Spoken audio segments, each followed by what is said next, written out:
Bienvenue, Madridista. Voici l'espace où la passion pour le maillot blanc prend vie. Aujourd'hui, nous vous apportons les dernières actualités, transferts, analyses et tout ce qui concerne le plus grand club du monde, à la Madrid y nada más. Lucas Vázquez quittera le Real Madrid à la fin de cette saison. Le club a décidé de ne pas lui proposer de prolongation de contrat, ce qui signifie que l'ailier galicien sera libre à partir du 1er juillet.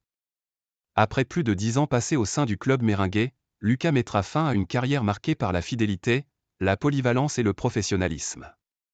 Même si une courte prolongation pour disputer la Coupe du Monde des clubs reste envisageable, cette option n'a pas encore été confirmée. Le 25 mai prochain, lors du match contre la Real Sociedad, pourrait bien être sa dernière apparition au Santiago Bernabéu. Ce moment marquera la fin d'une étape importante pour un joueur qui a toujours répondu présent, que ce soit en tant qu'ailier ou en tant que latéral. Revenu du RCD espagnol en 2015, Lucas s'est imposé comme un élément fiable et constant dans la rotation du Real, gagnant le respect du vestiaire et du public sans jamais faire de bruit. Il quitte le Real Madrid avec un palmarès exceptionnel, 5 Ligues des Champions, 4 Coupes du Monde des clubs, 4 Ligas et un total impressionnant de 22 trophées. Lucas Vázquez s'en va comme l'un des joueurs les plus titrés de l'histoire du club. Son départ symbolise la fin d'une époque pour la Maison Blanche, et le début d'un nouveau chapitre pour un joueur qui a encore beaucoup à offrir au football. Florentino Pérez a jeté son dévolu sur Ederson dos Santos, le milieu de terrain brésilien qui s'impose comme l'une des grandes révélations du football italien. Auteur d'une saison remarquable avec l'Atalanta, Ederson s'est imposé comme un milieu complet, puissant, intelligent tactiquement, capable de récupérer des ballons et de dicter le rythme du jeu. Avec plus de 40 matchs disputés, 5 buts, une passe décisive et une moyenne de 5 récupérations par rencontre, il s'est transformé en véritable pilier pour son équipe. Pour le Real Madrid, il représente le successeur idéal de Toni Kroos, un joueur capable de reprendre le flambeau au cœur du terrain. L'intérêt du club madrilène s'explique aussi par l'échec d'autres pistes.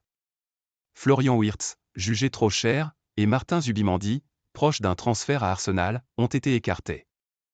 Ederson apparaît alors comme une alternative plus réaliste sur le plan sportif, même si son prix reste élevé.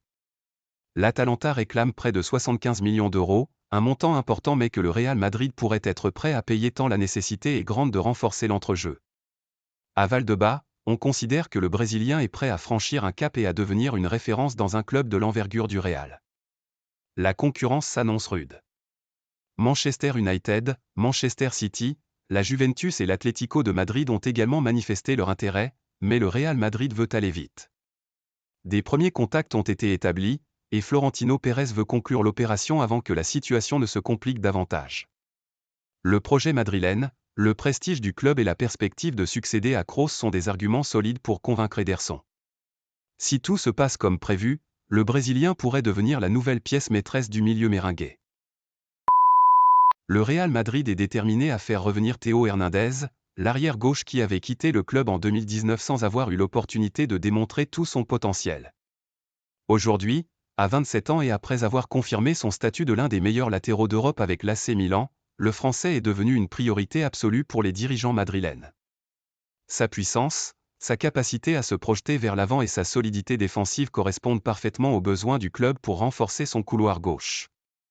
La situation actuelle à Milan, avec un contrat qui expire en 2026 et des tensions internes, offre au Real une occasion idéale de frapper fort sur le marché. Des contacts ont déjà été établis entre le Real Madrid et l'entourage du joueur, et Théo se montre enthousiaste à l'idée de revenir au Santiago Bernabéu. Sa première étape dans la capitale espagnole avait été marquée par un manque de maturité et de temps de jeu, mais aujourd'hui, c'est un joueur transformé qui aspire à s'imposer dans l'effectif merengue. Confiant dans le projet sportif actuel et attiré par la possibilité de s'imposer dans une équipe compétitive, Théo voit ce retour comme une revanche personnelle et une opportunité de s'inscrire durablement dans l'histoire du club. Le prix du transfert sera décisif. Si Milan avait refusé une offre de 40 millions d'euros de la part du Como en janvier, la volonté du joueur de partir et l'absence de renouvellement de contrat pourraient faire baisser les exigences du club italien. Le Real Madrid étudie une offre stratégique, inférieure mais convaincante, pour conclure l'opération rapidement. Dans les bureaux de Valdebebas, l'optimisme est de mise, si tout se passe comme prévu, Théo Hernandez fera bientôt son grand retour sous le maillot blanc. Le Real Madrid a intensifié ses efforts pour finaliser au plus vite le recrutement de Jonathan Tah, défenseur central international allemand du Bayer Leverkusen, devenu une priorité absolue pour la direction sportive madrilène. Sous contrat jusqu'en 2025 et sans volonté de prolonger, le joueur se trouve dans une situation idéale pour changer de club cet été, et le Real veut profiter de cette opportunité avant que d'autres prétendants ne se manifestent. Des sources proches du club confirment que des discussions sont déjà bien avancées avec l'entourage du joueur, et que l'opération pourrait se conclure pour environ 15 millions d'euros. Jonathan Tah correspond parfaitement au profil recherché par le Real Madrid, expérience, autorité, puissance physique et constance au plus haut niveau. Pilier du Bayer Leverkusen dirigé par Xavi Alonso, champion invaincu de Bundesliga cette saison, le défenseur s'est distingué par sa solidité, sa rigueur tactique et son leadership. Le club madrilène apprécie également sa polyvalence, capable d'évoluer aussi bien dans une défense à 4-4-3, un atout précieux dans les plans futurs de l'équipe. L'objectif du Real Madrid est clair, conclure le transfert avant l'Euro afin d'éviter une hausse de sa valeur et garantir sa présence dès la reprise de la préparation estivale. José Ángel Sánchez, figure clé dans les récentes négociations de transfert, pilote cette opération considérée comme stratégique, tant sur le plan sportif que financier. Sauf surprise, Tah pourrait bien être la première recrue majeure du club merengue pour le mercato d'été. Le Real Madrid a accéléré les démarches pour s'attacher les services de Sandro Tonali, le milieu de terrain italien de Newcastle United, pressenti pour devenir le successeur naturel de Toni Kroos. À seulement 24 ans, Tonali allie intensité défensive, vision du jeu et maturité tactique, des qualités qui ont totalement séduit la direction sportive madrilène. Depuis le départ de Kroos, l'équipe manque d'un véritable organisateur, et l'Italien apparaît comme la pièce idéale pour rétablir l'équilibre et la maîtrise au milieu de terrain. L'opération, selon des sources proches du club, tournerait autour de 50 millions d'euros, une somme que le Real Madrid est prêt à investir face à l'urgence de renforcer ce secteur clé. Bien que Newcastle ne soit pas disposé à faciliter son départ, l'intérêt du joueur pour porter le maillot blanc et l'insistance du club espagnol poussent les négociations à avancer. Tonali voit d'un très bon œil la possibilité de rejoindre le Santiago Bernabéu, conscient qu'il s'agit probablement de la plus grande opportunité de sa carrière. Florentino Pérez et son équipe estiment que Tonali possède le profil parfait pour diriger une nouvelle ère au cœur du jeu madrilène. Le staff technique, dirigé par Carlo Ancelotti, le considère non seulement pour sa qualité technique, mais aussi pour son caractère combatif et sa capacité à prendre des responsabilités dans les moments décisifs. Le Real Madrid est déterminé, il fera tout pour voir Sandro Tonali enfiler le maillot blanc le plus rapidement possible.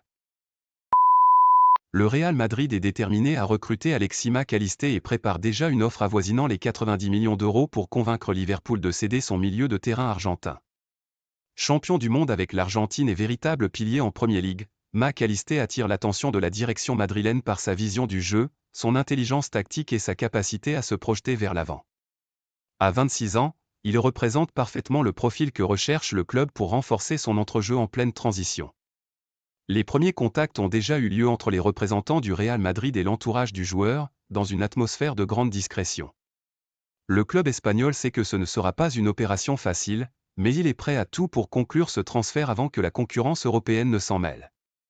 La cellule de recrutement madrilène, dirigée par Juni Calafa, place Mac Allister en haut de la liste, le considérant comme un élément central du futur milieu de terrain merengue. De son côté, Mac Allister verrait d'un très bon œil un transfert au Santiago Bernabéu. Il est conscient qu'un tel mouvement représenterait une étape majeure dans sa carrière et lui permettrait d'évoluer dans l'un des clubs les plus prestigieux du monde. L'idée de rejoindre un effectif jeune, talentueux et ambitieux le séduit, et à Madrid, l'optimisme grandit, tout est mis en œuvre pour faire de ce transfert l'un des plus marquants du prochain mercato. Le Real Madrid a misé sur Álvaro Carra comme l'un des renforts les plus importants pour son côté gauche de la défense la saison prochaine. À seulement 22 ans, le défenseur espagnol a impressionné lors de son passage au Benfica, se distinguant tant par ses qualités défensives que par sa capacité à se projeter vers l'attaque. Formé dans les catégories inférieures du Real Madrid, Carra a mûri footballistiquement au Portugal, montrant un niveau et une maturité qui ont attiré l'attention des plus grands clubs européens. Son style de jeu, rapide et polyvalent, fait de lui une option idéale pour le club madrilène, qui cherche un joueur avec du potentiel et de l'expérience pour occuper un rôle clé en défense. Le Real Madrid a décidé d'agir pour obtenir sa signature, bien que le Benfica ait fixé son prix à environ 50 millions d'euros, une somme importante. Le club madrilène est déterminé à faire tout ce qu'il faut pour que le jeune latéral revienne à la maison où il a grandi. La situation est claire, Carrá est l'un des défenseurs les plus prometteurs du moment et son potentiel est indéniable, ce qui a poussé le Real Madrid à en faire une priorité lors du marché des transferts.